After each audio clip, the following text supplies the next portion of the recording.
Today I went to see one of my favorite creative writing teachers, Lisa Alvarez, celebrate the launch of her first book, Some Final Beauty and Other Stories. Had I thought about making a vlog prior to doing this event, I probably would have recorded some B-roll. But since I didn't do that, we'll just settle for some stills instead. The celebration also served as a reunion of sorts for her creative writing students. I hadn't seen some of them in years, not since I had transferred out of IVC way back in the late aughts, back in 2008 for you kiddos. I wasn't sure how to strike up a conversation with my fellow Writing 11 students, much less sustain one.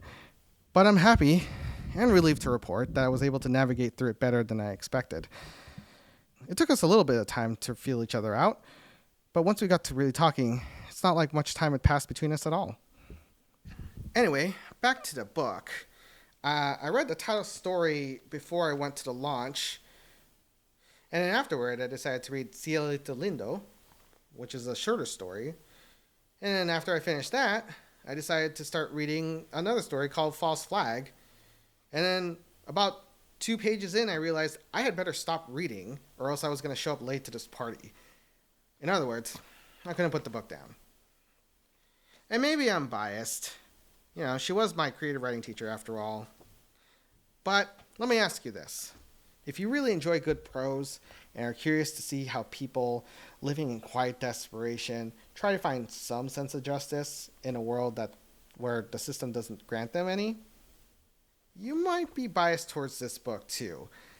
And in that case, we probably have the same book sensibilities. Let's go share some book recommendations sometime. Oh, hey, Editor Jonar here. I wanted to say a couple of things before I ended the video. One of the things I was impressed by is that, you know, at least with the stories I've read so far, that none of it involved physical violence or really any violence whatsoever. It was just the small actions that the characters took that they felt that they needed to make. That was really striking. Definitely is, I feel like, as a prescription of what we can do in the current era. Thing two is shout out to LibroMobile. They're the ones that set up the and hosted the book launch. It's this wonderful little local bookstore, just north of South Coast Plaza.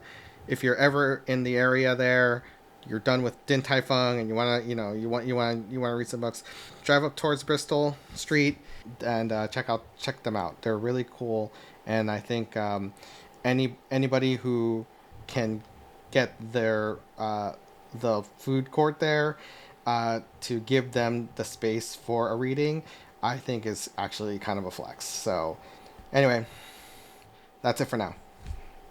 Bye.